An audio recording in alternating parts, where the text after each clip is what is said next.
প্রতি নতুন বছরের ছুটি কাটাতে সবাই গ্রামে আসলে তাদের দিদিমা তাদের জন্য এক ধরনের খাবার বানায়। সেই খাবারটি বৃদ্ধ মহিলাটি তাদের জোর করে করে খাওয়াতো এবং সবাইকে একসাথে খাবার টেবিলে দেখে তার সন্তান ও নাতিদের ছবি তুলত।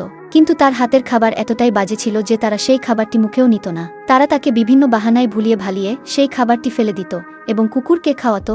তারপরে সে তাদেরকে ওই খাবার কেমন হয়েছে জিজ্ঞেস করলে সবাই তার খাবারের প্রশংসা করে সে তাদের সেই খাবারটি আবারও দিলে।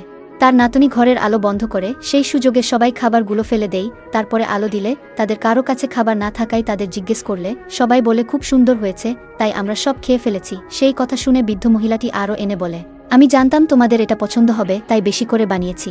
এটা দেখে সবার মন খারাপ হয়ে যায় এবং মেয়েটি তার ছবি তোলার বাহানায় তাকে ঘুরালে সবাই সেসব খাবার ফেলে দেয়। এভাবেই এক বছর কেটে যায়। পরের বার আবারও নতুন বছরের ছুটি কাটাতে এসে খাবার সময় ওই রকমই মুহূর্তে সবার মন খারাপ হয়ে যায়, কারণ তাদের দিদিমা আর বেঁচে ছিল না।